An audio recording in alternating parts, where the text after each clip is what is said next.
सामान्य जनतेच्या न्याय हक्कासाठी जनतेचा पुढारी न्यूज।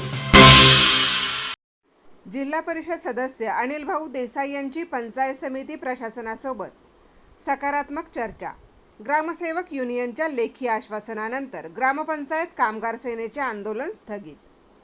ग्रामपंचायत कर्मचाऱ्यांना किमान वेतनाचा फरक अदा केला जात नाही, तसेच कर्मचारी भविष्य निर्वाह निधीची रक्कम 8.33% कर्मचारी हिस्सा जमा केला जात असतो, मात्र ग्रामपंचायतीचा हिस्सा 4.16% भरला जात असल्याची बाब गंभीर आहे। यामुळे तालुक्यातील कर्मचाऱ्यांना वार्षिक 6 लाख रुपयांचा तोटा सहन करावा लागत असल्याने आज खटाव मान व फलटण तालुक्यातील महाराष्ट्र राज्य ग्रामपंचायत कामगार सेनेने खटाव पंचायत समितीसमोर बेमुदत आंदोलन सुरू केलं होतं। निमसोड जिल्हा परिषद गटाचे सदस्य संदीप मांडवे यांनी आंदोलनस्थळी भेट देऊन या कर्मचाऱ्यांना न्याय मिळवून देण्यासाठी वरिष्ठ स्तरावर प्रयत्न करण्याचं ठोस आश्वासन दिलं। त्यानंतर वरकुटे मलवडी जिल्हा परिषद गटाचे सदस्य अनिल देसाई यांनी आंदोलन ठिकाणी भेट दिली। यावेळी बोलताना ते म्हणाले, आज या ठिकाणी जे आंदोलन केले जात आहे यातील मागण्या या तुमच्या हक्कांच्या आहेत, त्या मागण्या मान्य झाल्याच पाहिजेत। जिल्हा परिषदेच्या पातळीवर हा विषय घेऊन आपल्या काही मागण्या असतील याचा आपण स्वतः पाठपुरावा करू। यावेळी वरिष्ठ अधिकाऱ्यांशी चर्चा केल्यानंतर श्री देसाई यांनी गटविकास अधिकारी योगेश कदम यांना संपर्क साधून आंदोलनस्थळी बोलावलं। यावेळी ग्रामसेवक संघटनेच्या पदाधिकारी यांच्या समक्ष सकारात्मक चर्चा करून आज या ठिकाणी सुरू असलेल्या आंदोलनाबाबत आंदोलक यांच्या मागण्या मान्य करून लेखी आश्वासन देण्यात आले। तसेच या कर्मचाऱ्यांच्या प्रत्येक अडचणी आपण सोडवून त्यांना न्याय देणार असल्याचे आश्वासन श्री देसाई यांनी दिले। यावेळी जिल्हाध्यक्ष जे.के. काळे, तालुकाध्यक्ष रामदास वाघचौडे, राजन शिंगाडे, गणपत वाघचौडे, जावेदभाई पठाण, नवनाथ आवळे, प्रशांत सावंत, अमोल काळोखे, विद्या निंबाळकर, जयश्री भोसले आदी प्रमुख पदाधिकारी उपस्थित होते। या आंदोलनस्थळी रिपब्लिकन पार्टी ऑफ इंडियाचे प्रमुख पदाधिकारी यांनी भेट देऊन पाठिंबा दर्शविला। पंचायत समिती खटाव या ठिकाणी विविध मागण्यासाठी जे आंदोलन केलं, वास्तविक पाहता देसाई साहेबांनी सांगितलं आंदोलन हे नाहीच झालं पाहिजे होतं, पण साहेब गेले 6 महिने आम्ही प्रशासनाशी संपर्क साधत होतो। आम्हाला हे आंदोलन करताना वाईट वाटतं। गटविकास अधिकारी आपल्या तालुक्याचे आहेत, ग्रामविकास मंत्री आपल्या तालुक्याचे आहेत आणि एवढी लोक मोठी असताना सुद्धा आम्हाला आंदोलन करायला वाटतं, हे सुद्धा आम्हाला शर्मेची बाब वाटते। पण काही प्रश्न सुटत नसतात, काही प्रश्न आंदोलनाशिवाय समजत नाहीत। म्हणून या आंदोलनासाठी पाठिंबा देण्यासाठी सातारा जिल्हा परिषदेचे सदस्य सन्माननीय संदीपदादाजी मांडवे, त्याचप्रमाणे मान तालुक्याचा बुलंद आवाज, सातारा जिल्हा परिषदेचे सदस्य सन्माननीय अनिल भाऊजी देसाई, त्याचप्रमाणे आमचे संदीपजी जाधव, RPIचे अध्यक्ष संतापे मॅडम, या सर्वांनी इथं येऊन जो आम्हाला पाठिंबा जाहीर व्यक्त केला, त्या सर्वांचं मी जिल्हाध्यक्ष श्री जे.के. काळे सर्वांचं मी मनापासून आभार व्यक्त करतो।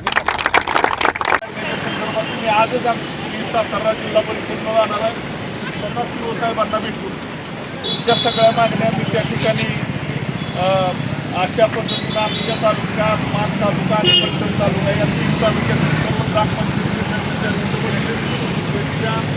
प्रश्नाची आपण प्रभावीपणे दखल घेऊन त्या मागण्या मान्य कराव्यात। या संदर्भात संध्याकाळी 6 वाजता बरोबर आम्ही वेळ घेतो आणि त्यांची भेट घेऊन आपल्या संघटनेच्या पदाधिकाऱ्यांच्या बरोबर त्यांचं बोलणं करून घेतो। गटविकास अधिकारी आहेत त्यांना हा प्रश्न सांगतो आणि आपल्याला मी 5 वाजेपर्यंत या संदर्भाचा निर्णय देण्याचं काम करतो। एवढं या कार्यक्रमाचा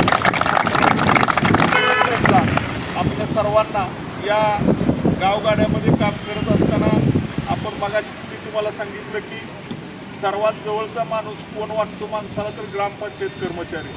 म्हणजे हा खरं कर्मचारी हा प्रत्येकाला सेवा देण्याचं काम करतो आणि तुम्ही दुर्लक्षित राहणार नाही हा शब्द या। त्यामुळे तुमचे तय जे आहे ते तुमच्या न्याय हक्काच्या बघण्यासाठी आहे आणि या संदर्भामध्ये मी तातडीनं आत्ताच शिव जे देसाई आहेत त्यांच्याशी आता लगेच बोलतो त्यांच्याशी मी आता फोन त्यांचाच मला मिस कॉल पडतो, पण मी आता बसल्यावरती त्यांच्याशी पण बोलतो आणि दोन्ही तिन्ही विषय त्यांचं काय म्हणणं आहे आपण बघितलं असेल.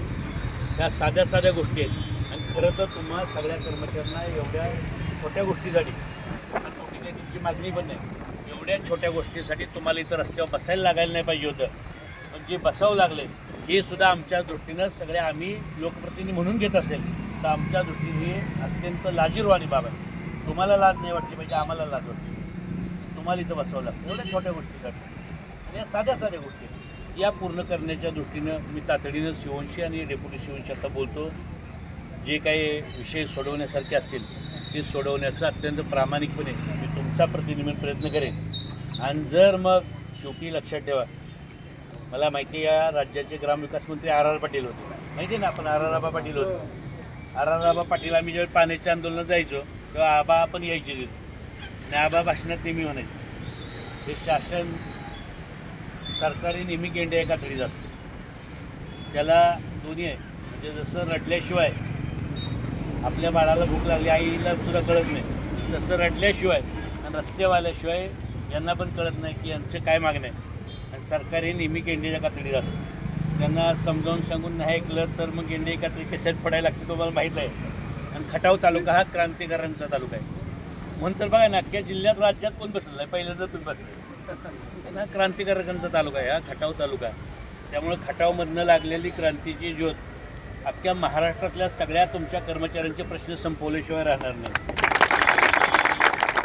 तुम्ही सुरुवात केली, तुम्ही केलेली सुरुवातीनं तुमच्या राज्यातल्या सगळ्या कर्मचाऱ्यांचे प्रश्न संपल्याशिवाय राहणार नाहीत. माझं शासनामध्ये प्रशासनामध्ये जिल्हा परिषदमध्ये बसलेल्या सगळ्यांना मी बी डी ओशी पण आता बोलतो की तुम्ही सांगितलं बी डी ओ लेवलचे काही विषय त्यांनी संपवायला पाहिजेत. खरं तर का संपवले नाहीत तर जे काही प्रश्न आहेत हे प्रश्न संपवण्याच्या दृष्टीनं जे आम्ही कोण बसलो आहे या सगळ्यांनी ह्या आपल्या ग्रामपंचायतीमध्ये तळात काम करणाऱ्या कुठल्याही कर्मचाऱ्याला दुःख होईल असं वागू नये अशी माझी या सगळ्यांना विनंती राहील.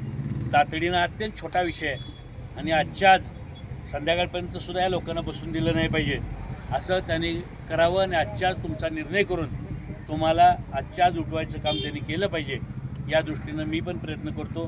पुन्हा एकदा तुम्ही जो निर्णय घेतला आणि तुम्ही जे चांगलं कामासाठी तुमच्या न्याय मागण्यासाठी तुम्ही जे रस्त्यावर बसला आहे यातला मी पाठिंबा व्यक्त करतो आणि थांबतो. जय हिंद, जय महाराष्ट्र.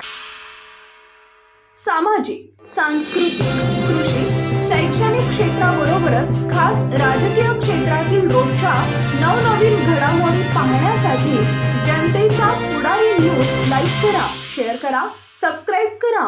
धन्यवाद.